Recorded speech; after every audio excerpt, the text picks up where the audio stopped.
Hello दोस्तों, आज के इस वीडियो में हम देखेंगे हाइगेन्स के द्वितीयक तरंगिकाओं के सिद्धांत द्वारा अपवर्तन की व्याख्या। तो देखिए दोस्तों, इसको हम कैसे करेंगे।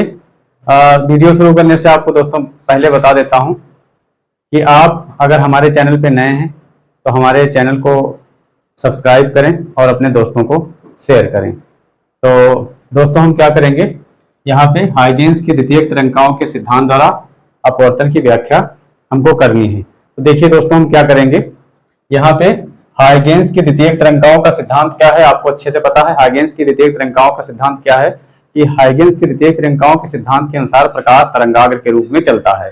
तो अब ये तरंगाग्र आपको अच्छे से पहले से पता होना चाहिए। अगर आपको तरंगाग्र क्या होता है नहीं पता है तो आप हमारी प्लेलिस्ट में जा करके तरंगाग्र क्या होता है उसको आप देख सकते हैं। तो अब यहाँ पर हम क्या करेंगे, तरंगाग्र के द्वारा हम तरंगाग्र एक आपतित कराएंगे किसी अपवर्तक पृष्ठ पे। अपवर्तन की व्याख्या करनी है तो हम एक अपवर्तक पृष्ठ लेंगे और वहां पर अपवर्तन की व्याख्या करेंगे। अपवर्तन की व्याख्या करने का क्या मतलब है, हम अपवर्तन के नियम जो है वो प्रूफ करेंगे। तो यहाँ पर हम क्या करेंगे दोस्तों, ध्यान से समझेंगे। हम क्या करेंगे, सबसे पहले अपवर्तन की व्याख्या करनी है, अपवर्तन की व्याख्या करनी। तो हम एक क्या मानेंगे दोस्तों, एक अपवर्तक पृष्ठ मानेंगे। इस तरीके से दोस्तों, इस डायग्राम को आप अच्छे से देख लें। हमने मान लिया इस तरीके से कि यहाँ पर ऐसे हम मान लेंगे कि इस तरीके से ये एक हमने मान लिया कि एक, जैसे हमने मान लिया कि एक कांच का कोई पृष्ठ है, कांच है ये पूरा क्या है तुम्हारा कांच है।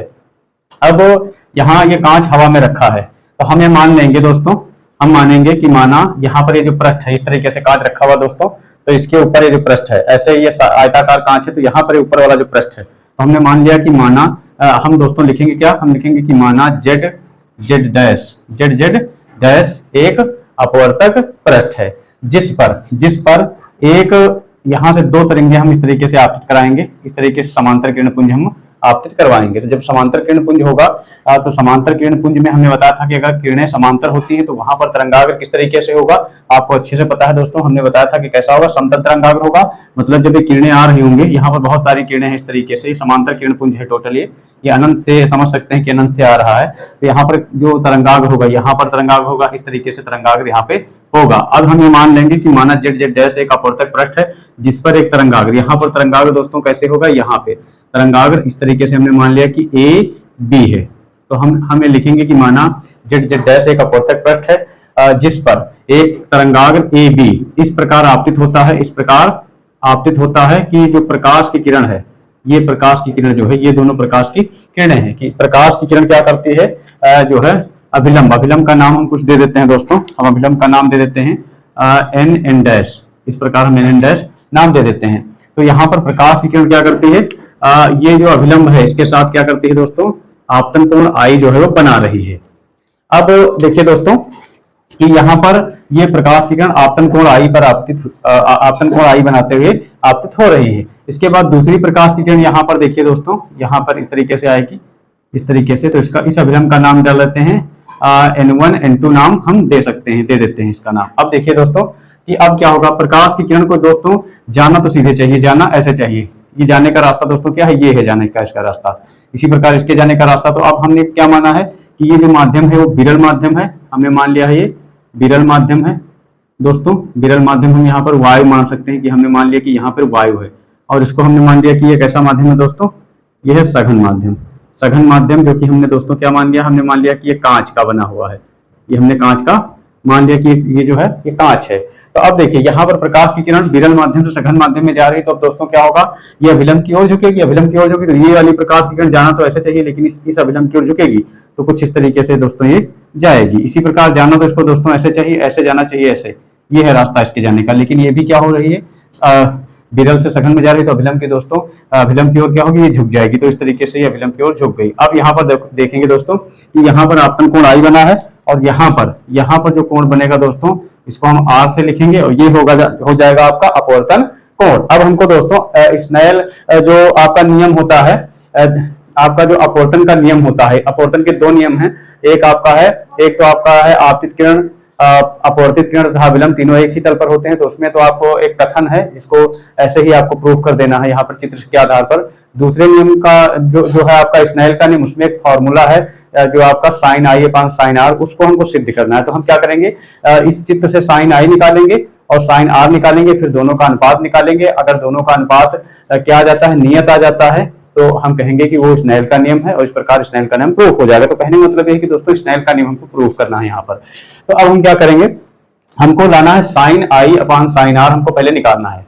तो हम साइन आई और साइन आर निकालने के लिए हम क्या करेंगे दोस्तों, हम सबसे पहले दोस्तों क्या करेंगे, आई और R, sine I sine R कब निकलेंगे, जब आई और आर किसी समकोण त्रिभुज में होंगे। यहाँ पर अगर आप देखें तो यहाँ पर कोण आई यहाँ पे है, यहाँ पर कोण आर, ये समकोण त्रिभुज में नहीं है, क्योंकि साइन और कॉस ये क्या होते हैं, समकोण त्रिभुज की भुजाओं के अनुपात होते हैं, जो है त्रिकोणमितीय अनुपात होते हैं। तो यहाँ पर हम क्या करेंगे, इस एंगल को हम त्रिभुज में पहुंचाएंगे। तो यहाँ पर देखिए, यहाँ पर अगर आप देखें तो आपको अच्छे से दोस्तों पता है कि जो आपका तरंगाग्र होता है वो प्रकाश की किरण के लंबवत होता है, 90 डिग्री का कोण बनाता है। यहाँ पर तरंगाग्र हमने नहीं बनाया, तो देखिए दोस्तों, ये तरंगाग्र ऐसे होगा। अगर यहाँ पर तरंगाग्र देखें तो इस तरीके से तरंगाग्र होने वाला है। यहाँ पे इस तरीके से, इसका नाम हम कुछ लिख देते हैं, इसका नाम हम लिख देते हैं, इसका नाम लिख देते हैं दोस्तों ए डैश, और इसका नाम लिख देते हैं बी डैश। अब यहाँ पर ये तरंगाग्र इस तरीके से, तो यहाँ पर भी दोस्तों ये जो तरंगाग्र है प्रकाश की किरण के क्या होगा दोस्तों, लंबवत होगा, लंबवत 90 डिग्री का कोण बनाएगा।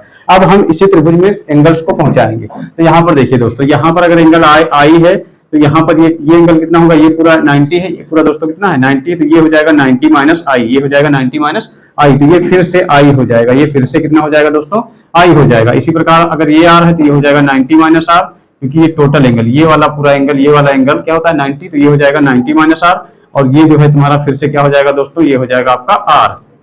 तो इस प्रकार से हमने आई और आर को समकोण त्रिभुज में पहुंचा दिया है। अब हम दोस्तों क्या करेंगे, साइन आई और साइन आर का अनुपात निकालेंगे। साइन आई पहले निकालेंगे, फिर साइन आर निकालेंगे, दोनों का अनुपात निकालेंगे और नियत प्रूफ कर देंगे। लेकिन दोस्तों हम साइन और आई और साइन आर का अनुपात जो है नियत तभी प्रूफ कर पाएंगे जब हम एक चीज पहले निकालेंगे। उस चीज को पहले निकालना बहुत जरूरी है, और वो चीज क्या है दोस्तों, वो चीज ये है कि हम ये मान लेंगे कि पहले माध्यम में, यहाँ पर जब हवा में प्रकाश की चाल है तो प्रकाश की चाल कितनी है, b1 है।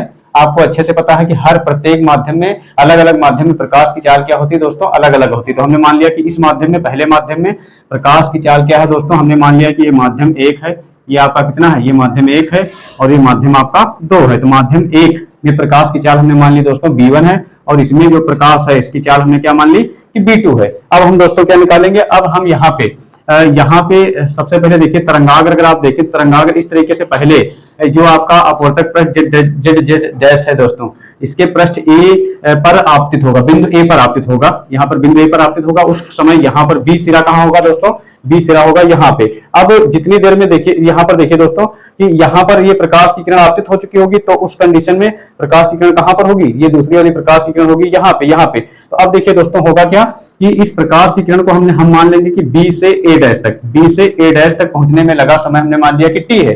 तब हम निकालेंगे दोस्तों जो आपकी बी ए डैश है, हम क्या निकालेंगे दोस्तों, बी ए डैश।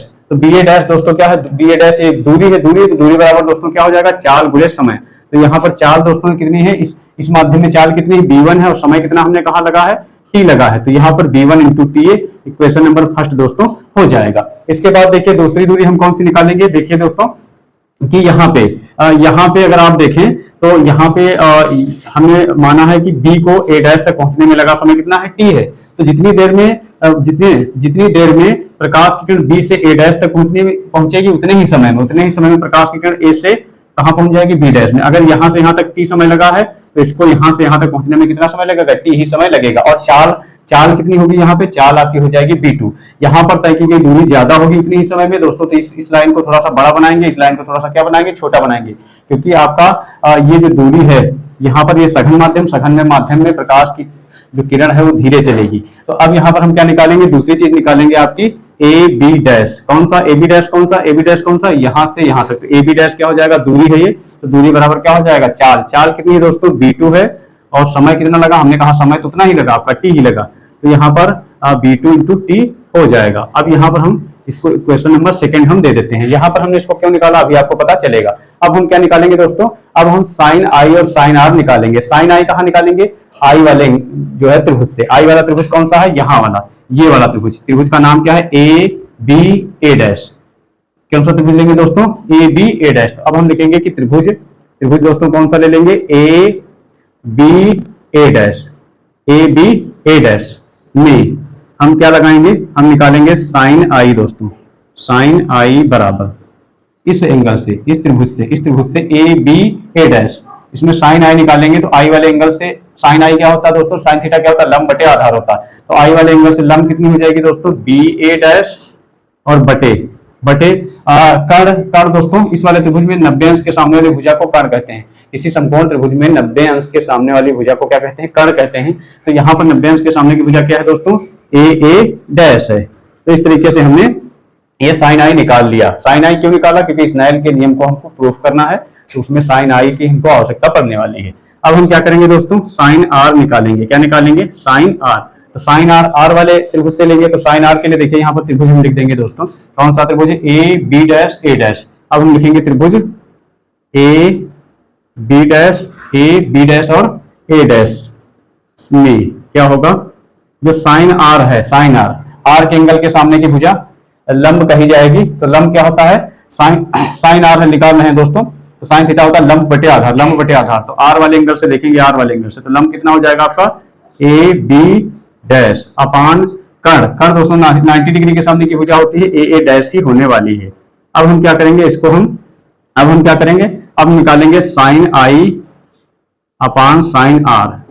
क्यों निकालेंगे sine I upon sine R, क्योंकि स्नेल का नियम sine I upon sine R ही तो होता है दोस्तों। तो अब देखिए, अब हम क्या करेंगे, अब हम यहाँ पे साइन आई का मान रखेंगे, यहाँ से साइन आई दोस्तों कितना है, B A dash upon A dash upon यहाँ पर A B dash upon A dash. यहाँ पे ए डैश से ए डैश दोस्तों क्या हो जाएगा, खत्म हो जाएगा, कट जाएगा। तो अब देखिए क्या होगा, यहाँ पर आया finally sine I upon sine R बराबर दोस्तों क्या आया है, आपका आया है B A dash upon A B dash. अब यहाँ पर आप देखें दोस्तों, यहाँ पर अगर आप देखें ध्यान से, समीकरण 1 और 2 से देखिए। समीकरण 1 से आप देखिए कि बी ए डैश किसके बराबर है, b1 इंटू टी के बराबर है। तो हम लिख देंगे b1 इंटू टी के बराबर, और जो ए बी डैश है वो कितना है दोस्तों, b2 इंटू टी के बराबर। यहाँ से टी दोस्तों क्या हो जाएगा, खत्म हो जाएगा।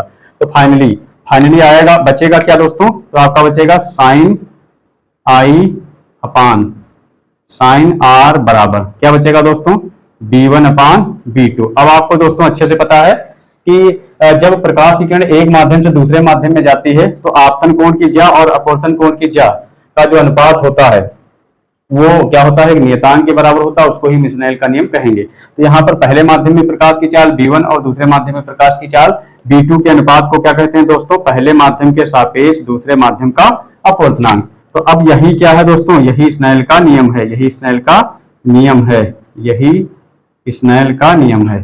तो ये बहुत ही आसानी से हम प्रूफ कर चुके हैं स्नेल का जो नियम है। हमने यहाँ पर अपवर्तन के नियम को सिद्ध कर दिया है। अब दूसरे अपवर्तन का जो दूसरा नियम होता है, मतलब पहला जो नियम होता है, ये एक्चुअली में दूसरा नियम है, इसको स्नेल का नियम भी कहते हैं। पहला नियम ये है कि जो आपतित किरण है, चित्र से स्पष्ट है, लिखेंगे चित्र से स्पष्ट है, आपतित किरण, अपवर्तित किरण तथा आपतन बिंदु पर अभिलंब दोनों दोस्तों क्या है, एक ही तल पे है। कौन से तल पे है, जेड डैश पे है। तो उम्मीद करता हूं कि आपको अच्छे से समझ में आया होगा।